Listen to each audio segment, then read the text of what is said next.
ஒரு வழியாக வந்து பார்த்தீங்கன்னா ஊருக்கு கிளம்பியாச்சுங்க. ரேபிட்டோவில் தான் புக் பண்ணிட்டு கிளம்புனேன் பைக்கில்.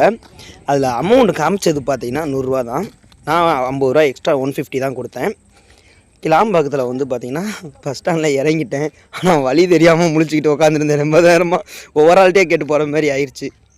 இதுக்கு முன்னாடி அவ்வளோவா போனதில்லை. ஸோ அதனால் கொஞ்சம் கன்ஃபியூஸ் ஆகிடுச்சு. அதுக்கப்புறமா ட்ராவல் பண்ண பஸ்ஸை பார்த்தீங்கன்னா வேறு லெவலில் இருந்துச்சுங்க. இத்தனைக்கு இது கவர்மெண்ட் பஸ்ஸுங்க, ஏசி கிடையாது. ஆனால் ஏசி இல்லை, பட் வண்டியை பார்த்தீங்கன்னா அவ்வளோ நீட் அண்ட் க்ளீனாக பயங்கரமாக இருந்துச்சு. ஆனால் நம்ம ப்ரைவேட் வண்டிக்கும் கவர்மெண்ட் வண்டிக்கும் சவால் விடுற மாதிரி இருந்துச்சு, நீயா நானான்ற மாதிரி. ஆனால் உண்மையிலேயே கவர்மெண்ட் வண்டியை குற்றம் சொல்ல முடியாது, அந்த அளவுக்கு செம்மையாக இருந்துச்சு. பார்த்தீங்கன்னா அங்கேருந்து ஏர்போர்ட்டில் இறங்கி அங்கெல்லாம் வீடியோ எடுக்க முடியல, டயரில் அப்படியே ஊருக்குள்ளே என்ட்ரி ஆயிடுச்சு. இது வந்து பார்த்திங்கன்னா எங்கள் ஊர் என்ட்ரன்ஸு. எங்கள் ஊர் என்ட்ரன்ஸ்லேயே வந்து